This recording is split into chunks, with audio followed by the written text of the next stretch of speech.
Now, from the Low Country's news leader, this is Live 5 News. 2 men have been arrested after more than 50 pounds of marijuana were recovered in a drug bust last night at the Charleston International Airport. That's according to airport police. These 2 men, Jihad Davis and Marquavius Chisholm, now face marijuana trafficking charges. The Charleston County Aviation Authority says one of their canines picked up the scent of marijuana from the baggage of a man. After searching the luggage, officers say they found 26 pounds of weed. Later, that canine then picked up the same scent from the man's friend's luggage, where they found another 25 pounds of weed, according to a report. The Orangeburg County Sheriff's Office is looking for information about a shooting last year that left 1 man dead. They say it happened on October 15th. They say they were called to the Regional Medical Center in Orangeburg after getting a report about a gunshot victim. Anyone with information about that shooting is being urged to call the Orangeburg County Sheriff's Office. They say regardless of whether you think the information is important, it could help solve the case. I agree with one of the people who said this morning that Mr. Riley, in my humble view and evidence, is a scam artist. Well, you just heard from a Calhoun County magistrate judge talking about one Low Country pool contractor who has been accused of taking money for pools he never built. Thomas Riley has been arrested and charged with 7 counts of breach of trust with fraudulent intent greater than $10,000. Riley operated his pool installation company in several counties since 2020. However, in recent months, dozens of customers claim they never got the pools they paid for. At today's hearing, investigator Calhoun County Sergeant Larry Bacchus presented new evidence showing Riley deposited customer checks into his business account, but he used the money to pay for other things like his kids' tuition, concerts, and fishing trips. One victim at today's hearing says she was surprised at how many people have been impacted. I was shocked. I knew the breadth of it was larger than most people thought because we're all individual victims. And but coming to the hearing today, to the bond hearing, and knowing the grand scheme of what was going on, it's very satisfying to know that Calhoun County was able to pull that all together today. Riley is said to be back in a Calhoun County courtroom on May the 19th. The 2019 racial bias audit of the Charleston Police Department is on its final step. Yeah, tonight at the City of Charleston Police Advisory Council meeting, Charleston Police Department leaders announced that they've completed 70 of the 71 recommendations that came from that audit. Their next and final step, getting a progress assessment on the work they've been doing from a third party. Our Molly McBride attended that meeting and joins us live outside CPD headquarters now. And Molly, can you tell us more about what this next final step is? Michael Cameron, the director who oversees the racial bias audit, Jill Idson, said the contract to do this assessment has been signed and the work has begun. She acknowledges, however, that getting to this final step took longer than some expected. Whenever you enact large-scale change within an organization, specifically related to data and training, it does take longer than we would like sometimes. In 2019, the Charleston Police Department contracted a company to do a racial bias audit on the department. 71 recommendations came from the audit, falling under 5 categories: community policing, complaints, personal practices, traffic, and use of force. Today, Idson provided details about the final step of the audit, a third-party review. It's the in-progress evaluation of the audit, which is basically an assessment of how well the department enacted those recommendations. Last month, the city of Charleston approved a research agreement between the University of South Carolina and the Charleston Police Department for around $72,000 to conduct this third-party review, which would take 12 to 15 weeks. Idson said USC researchers are currently gathering research and data from the community and the Charleston Police Department employees. The next step will be community engagement. They're currently working on developing a survey to send out to community members. As a result of some of the feedback so far, Idson says the researchers have suggested hiring a community engagement consultant to help with communication with the public, which the chairman of the Citizens Police Advisory Council, Paul Tomberino, said is probably a good idea. Everybody just seems to all of a sudden be turning dust, saying, what's going on with the audit? What's going on with audit? He said although the Citizens Police Advisory Council meets every couple months, that doesn't necessarily mean the public is aware of what's going on. The department has public affairs officer and different things like that. So I don't know that we necessarily need to wait till you formally hire somebody. You've got people that should be doing that now. Itson says the department will be giving a public presentation on disparity data, hopefully by the end of the month. Reporting live in downtown Charleston, Molly McBride, Live 5 News. All right, thanks so much, Molly. Dorchester School District 2 and local law enforcement say their safety systems in place worked in protecting students at 2 high schools this week. It comes after 3 students were arrested with loaded guns just this week alone. 1 student at Ashley Ridge was arrested Tuesday. 2 students at Somerville High arrested yesterday. At a news conference today, officials say tip-based safety protocols worked in both incidents.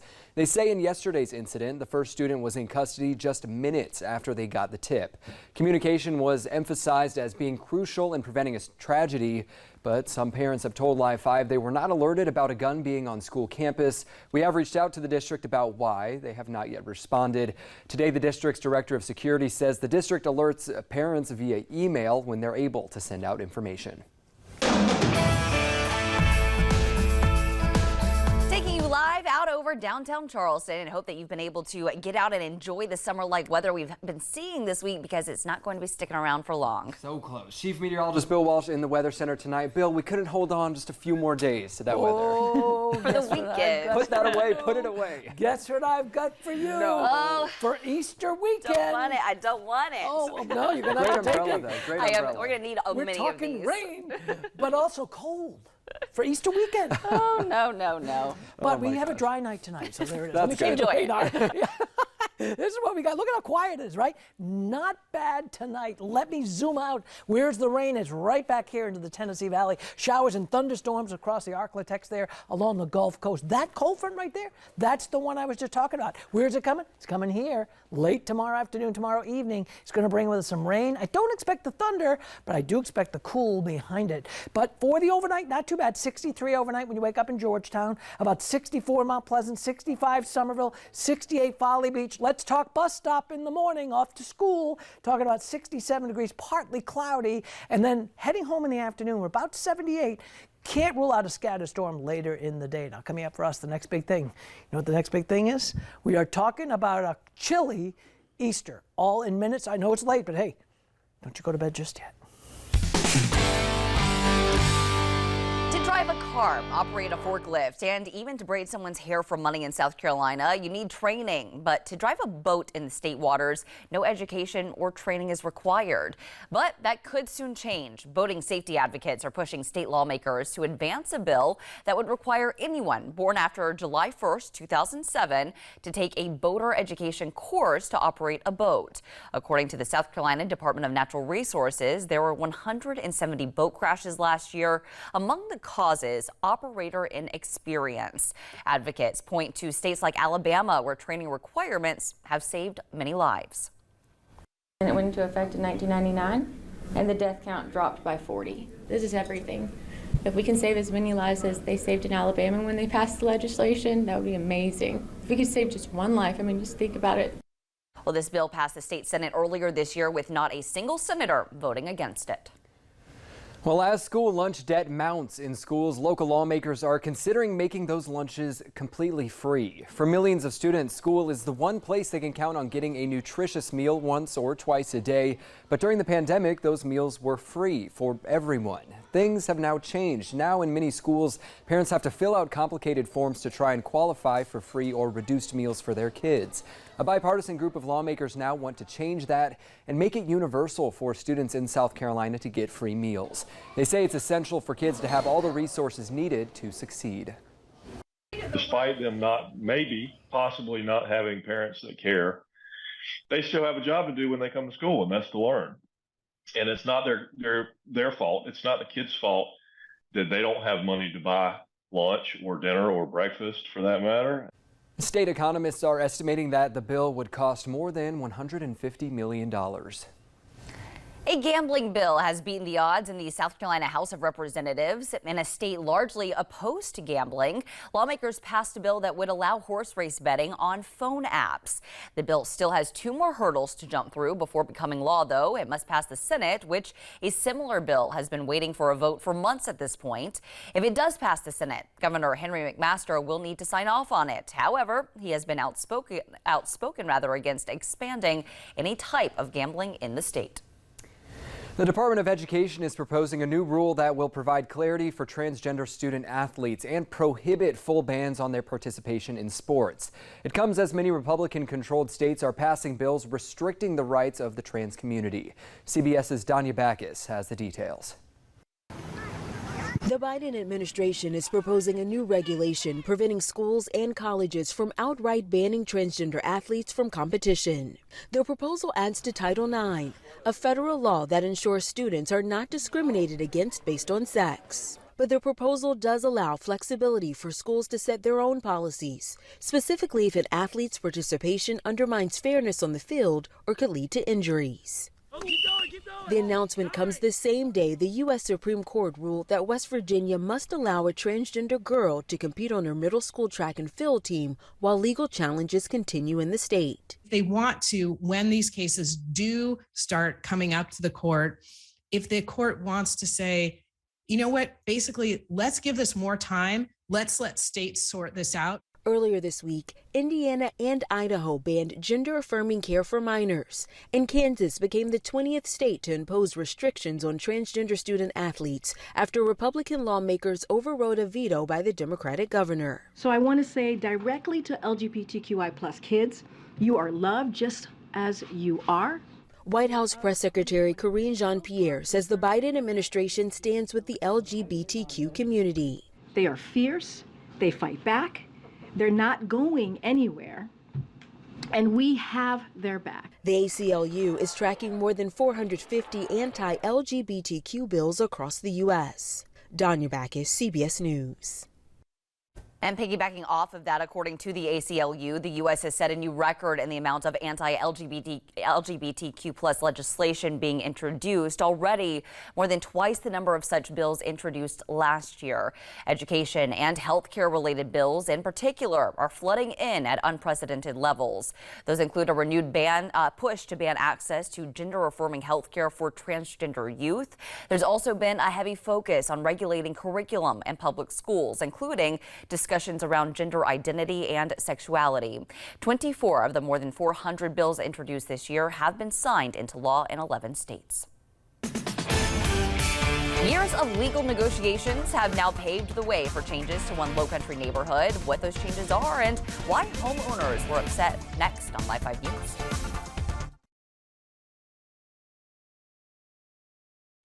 Now, your first alert forecast from Live 5 News.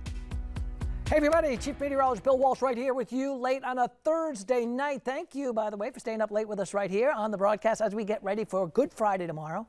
We're also going to be getting ready for Easter weekend. Let's talk about the next 24, shall we? All right, fair, mild night for tonight. Not a bad looking night. Now look at this. As we head into Friday, some morning sun maybe mixing with a few clouds and some evening rain, late afternoon, evening. And then for Friday night, yeah, we're talking about some rain showers, so we're going to be watching that on the way in. Right now, not any rain out there. Super Doppler, we're looking at radar from the coast, back inland, Moncks Corner, Manning, all the way back over to Walterboro, looking dry. Where's the rain? Well, not far away, across the Tennessee Valley, right there. You can see all that activity moving up from the Arklatex all the way back on up in toward the Tennessee Valley. That cold front right there, that's our next weather maker. That's the rainmaker for later tomorrow and into Saturday and Sunday. And on the other side of that, guess what? Talking chilly. Oh, yeah, that's the deal there. As far as the school day out the door in the morning, let's give it a grade.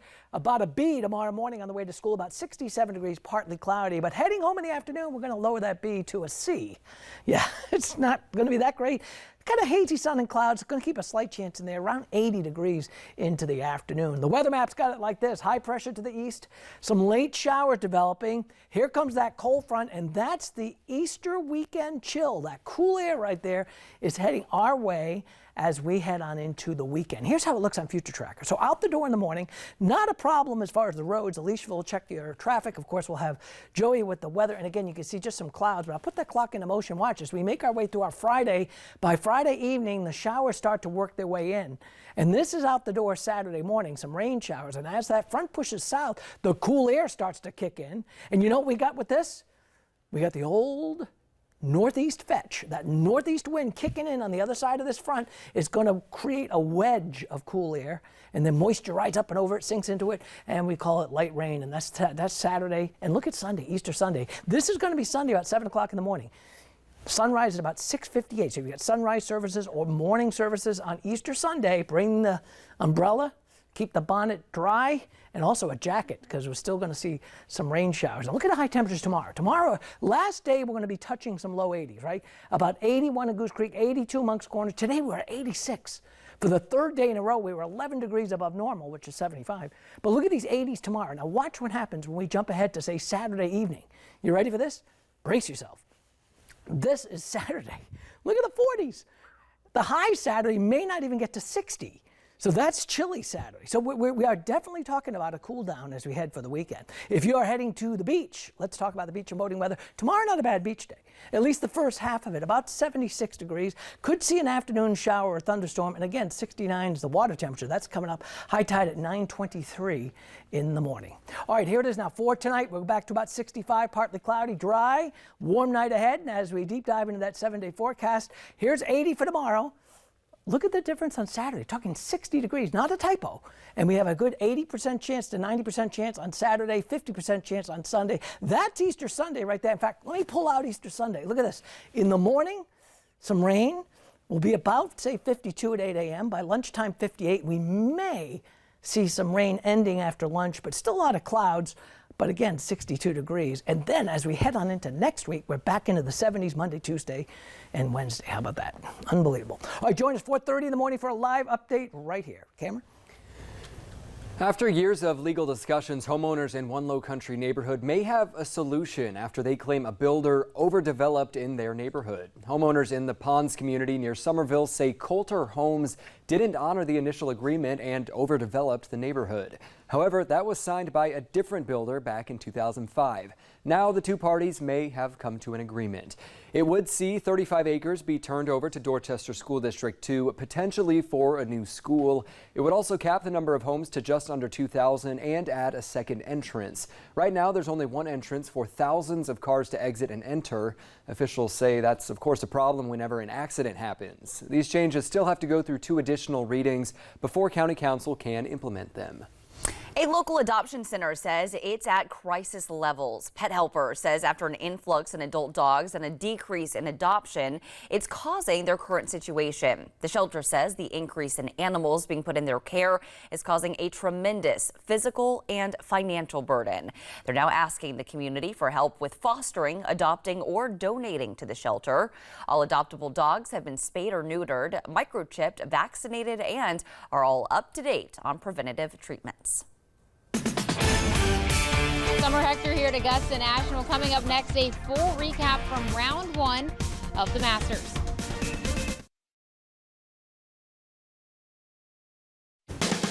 Now, your Live 5 Sports Desk, sponsored by Morgan & Morgan. Good evening, everybody. We'll begin with tennis, where this week has been like a marathon for Shelby Rogers, the Low Country native, with back-to-back 3-set matches in her first 2 rounds, including going almost 3 hours last night. It got no easier today, facing the defending champion Belinda Bencic. Start off in the first set. Rogers got behind early in this one, 3-0, but Shelby would come storming right back. Off the serve, the return, and Shelby going back and forth, ends this one with a big backhand going down the line. Shelby would come back and take that first set as she gets the winner there. Second set, back and forth once again. Rogers comes to the net this time puts this one away, keeps herself in this second set. But Bacchus would get the upper hand off the serve and volley. She's going to put this one away with a two-handed backhand that Shelby just can't get back to. And then third set, after Bacchus takes the second set, it's match point, and Rogers puts the return into the net. Belinda Bacchus advances with a 4-6, 7-5, 6-2 win. But after the match, Rogers reflects on a solid week in her hometown. Left it all out there, so I'm really proud of myself for that. Again, fighting back in the first and entertaining, I guess, has been the theme this week. It's just been a great week for me. A lot of emotions, obviously, on and off the court, and I think even, you know, being a little sore, like after a quick turnaround last night, well, Belinda too, but I thought we, you know, had a great battle as usual. The top seed in the tournament, Jessica Pegula, facing off against Arena Camelia Bagu. Start off in the first set, Pegula with the big return here that just can't be matched. She would take that first set 7-5. Later, Pegula coming to the net this time. Just barely gets to that one. The return, great reaction right there for the winner. She would go up 4-0 in the second set. Looks like she was going to cruise, but Bagu wouldn't quit. The big cross-court forehand that's going to end up going for the winner. Bagu would win 10 straight games to win the second set 6-4 and go up 4-0 in the third set. But Pegula had an answer. The two-hand backhand for the winner, and the top seed somehow survives. Comes away with a 7-5, 4-6, 6-4 victory. The two seed on Jabor taking on Caroline Dolehide in her matchup today. Start off in the first set of this one. Jabor coming up with a great forehand, takes this one all the way in for the winner. Jabor takes the first set by the score of 6-3. Second set, Jabor gets behind early but comes back big time. Here, the cross-court forehand at the net for the winner. And later, Jabor, this time the great running forehand going right down the line, coming off of her serve, and on Jabor moving on as she gets a win in straight sets, 6-3 and 7-5. It was a better match for sure. I'm getting used to the clay more, and I'm just the most important thing. I'm enjoying myself on the court, and hopefully it will continue to be better and better. Tomorrow, Madison Keys also getting a win tonight. She'll face another former champion, Daria Kasatkina, coming up tomorrow. Now, the top four seeds all still alive. This is the first time that's happened on Daniel Island since back in 2006. To golf, round one of the Masters in Augusta this morning. All the big names down in Augusta. Scottie Scheffler looking to win back-to-back tournaments this year. Making the move here on hole number 9, birdie putt. That one's going to go down, puts Scheffler at 3 under. Switching out to 17, Brooks Koepka. Big afternoon for him. The birdie putt here, that finds the bottom of the cup. He would finish at 7 under. On 2, Viktor Hovland for eagle. This one going to put him at 2 under. Hovland also finishing the first round at 7 under. Then on 16, it's John Rahm. The birdie putt puts him at 6 under. He would also finish at 7 under. 3-way tie for the lead after the first round. Tiger Woods at 2 over. Summer Huechtker has a recap of round 1 from Augusta.